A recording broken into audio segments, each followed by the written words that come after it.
வணக்கம். நீங்க ஓட்டு போடுற உங்க தொகுதி எம்எல்ஏ தெருவழக்கு சரி செய்யறதுக்கும் குப்பை அள்ளுறதுக்கும் மட்டும்தான் இருக்காருன்னு நினைச்சிட்டு இருக்கீங்களா? அட, அதெல்லாம் அவரோட வேலையில ஒரு சின்ன பகுதி தாங்க. அவரோட உண்மையான அதிகாரம் என்ன? அவரோட உண்மையான வேலை தான் என்ன?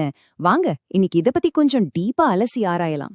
நம்ம மனசுல முதல்ல வர்றது இதுதானே இல்லையா?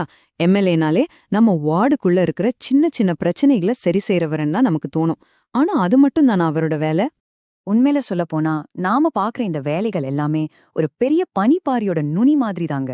அசல் மேட்ரே அதுக்கு கீழே தான் இருக்கு. அது என்னன்னு பாக்கலாமா? அப்போ அவங்களோட உண்மையான வேலைக்களம் எது? அது நம்ம திருமுனை இல்ல, அது மாநிலத்தோட சட்டமன்றம். அங்கேதான் அவங்களோட மிக முக்கியமான வேலைகள் எல்லாமே நடக்குது. எம்எல்ஏ, அதாவது மெம்பர் ஆஃப் லெஜிஸ்லேட்டிவ் அசெம்பிளி, தமிழ்ல சொன்னா சட்டமன்ற உறுப்பினர். இவங்கள நம்ம வார்டு கவுன்சிலரோட குழப்பிக்கவே கூடாது. கவுன்சிலரோட வேலை அந்தந்த பகுதி பிரச்சனைகள். ஆனா ஒரு எம்எல்ஏவோட வேலை ஒட்டுமொத்த மாநிலத்துக்கான சட்டங்களையே உருவாக்குறது. யோசிச்சு பாருங்க, அது எவ்ளோ பெரிய பொறுப்புன்னு. இந்த நம்பரை பாருங்க, 4131.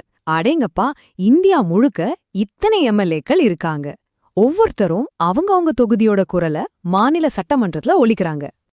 அப்போ இவ்ளோ முக்கியமான ஒரு பதவிக்கு யார் வேணாலும் வந்துட முடியுமா? ஒரு எம்எல்ஏ ஆகணும்னா என்னென்ன தகுதிகள் தேவைப்படுதுன்னு இப்ப பார்க்கலாம். இதுல இருக்கிற தகுதிகள் எல்லாம் பாத்தீங்கன்னா ரொம்ப ரொம்ப அடிப்படைதான். இந்திய குடிமகனா இருக்கணும், லாபம் தரக்கூடிய வேற எந்த அரசு பதவியிலும் இருக்கக்கூடாது, அப்புறம் முக்கியமா பெரிய குற்றப்பின்னணி எதுவும் இருக்கக்கூடாது. இது ஒரு மக்கள் பிரதிநிதிக்கான குறைந்தபட்ச தகுதி, சரிதானே? ஆமாங்க, இது ஒரு முக்கியமான தகுதி. வெறும் 25 வயசுலயே ஒரு மாநிலத்தோட சட்டத்தை உருவாக்குற பொறுப்புக்கு நீங்க போட்டியிட முடியும். சரி, தகுதிகள் எல்லாம் ஓகே. ஆனா அவங்களோட பவர்ஸ் என்ன? அவங்களுடைய உண்மையான வேலை என்னன்னு இந்த 5 முக்கிய அதிகாரங்கள் மூலமா நாம தெளிவா புரிஞ்சுக்கலாம். அவங்களோட முதல் மற்றும் மிக முக்கியமான வேலை இதுதாங்க, சட்டம் இயற்றுவது.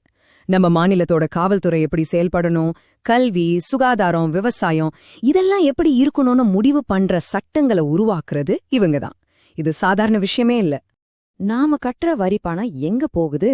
மாநிலத்தோட பட்ஜெட்டை முடிவு செய்யறதும் ஒவ்வொரு துறைக்கும் எவ்வளவு நிதி ஒதுக்கணும்னு தீர்மானிக்கிறதும் எம்எல்ஏக்கள் தான். இன்னும் சிம்பிளா சொல்லணும்னா, மாநிலத்தோட கஜானாவோட சாவி அவங்க கையில தான் இருக்கு. எம்எல்ஏக்களோட வேலை சட்டம் இயற்றுவதோட நிக்கல, ஆளும் அரசாங்கத்து கேள்வி கேட்கும் அதிகாரமும் அவங்களுக்கு இருக்கு. சட்டமன்றத்துல ஒரு அமைச்சர் தப்பு செஞ்சா அதை தட்டி கேட்கிற முதல் ஆள் ஒரு எம்எல்ஏவா தான் இருப்பாரு. தேவைப்பட்ட அரசாங்கத்தையே கவிழ்க்கிற அளவுக்கு பவர் அவங்களுக்கு இருக்கு.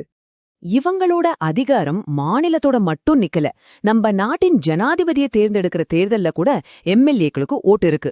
அது மட்டும் இல்ல, ராஜ்யசபா எம்பிக்களை தேர்ந்தெடுக்கிறதும் இவங்க தான். பாருங்க அவங்களோட முக்கியத்துவம் எந்த அளவுக்கு இருக்குன்னு. இது நம்மள் பல பேருக்கு தெரியாத ஒரு ஆச்சரியமான விஷயம் இல்லையா? நம்ம நாட்டின் அரசியல் சாசனத்தையே திருத்துற அளவுக்கு எம்எல்ஏகளுக்கு அதிகாரம் இருக்கு. சில முக்கியமான சட்ட திருத்தங்களுக்கு பாதிக்கும் மேற்பட்ட மாநில சட்டமன்றங்கள் ஓகே சொன்னாதான் அது பாஸ் ஆகும். சரி, எம்எல்ஏயோட பவர்ஸ் எல்லாம் இப்போ பார்த்தாச்சு. ஆனா இந்த எம்எல்ஏ, எம்பி, எம்எல்சின்னு ஒரே குழப்பமா இருக்கா?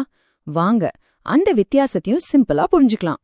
இந்த அட்டவணைய பாருங்க, ரொம்ப எளிமையா புரியும். எம்எல்ஏனா நம்ம மாநில பிரச்சனைகளை பாத்துப்பாங்க, எம்பினா நம்ம நாட்டு பிரச்சனைகளை பாத்துப்பாங்க. ஒருத்தர் மாநில அரசுல, இன்னொருத்தர் மத்திய அரசுல, அவ்வளவுதான் வித்தியாசம்.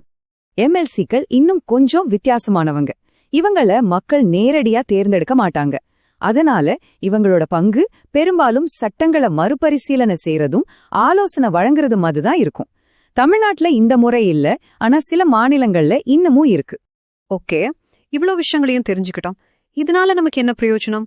இது உங்களுக்கு ஏன் முக்கியம்? இப்போ உங்களுக்கு ஒரு முக்கியமான விஷயம் புரிஞ்சிருக்கும். இனிமே உங்க எம்எல்ஏ கிட்ட தெருவிளக்கு பற்றி மட்டும் கேட்காம மாநிலத்தோட கல்வித்தரம், சுகாதார வசதிகள், வேலைவாய்ப்பு பத்திலாம் கேள்வி கேட்க உங்களுக்கு முழு அதிகாரம் இருக்கு. அதுதான் உண்மையான ஜனநாயகம். ஆமா, இந்த மேற்கோள் சொல்ற மாதிரி ஒரு எம்எல்ஏவோட உண்மையான வெற்றி சட்டமன்றத்துல அவர் எப்படி செயல்படுறாருங்கிறத பொறுத்துதான் இருக்கு. நம்ம தெருவுல அவர் எத்தனை முறை பாக்குறோங்கிறத பொறுத்ததில்ல. இப்போ எம்எல்ஏவோட உண்மையான அதிகாரம் என்னன்னு உங்களுக்கு தெரியும். அது சரியா பயன்படுத்துறது உங்க கையில தான் இருக்கு. அடுத்த முறை நீங்க அவரை சந்திக்கும் போதோ அல்லது அடுத்த தேர்தல்ல ஓட்டு போடும்போதோ சரியான கேள்விகளை கேட்பீங்களா? பதில் உங்களிடம்தான் இருக்கு.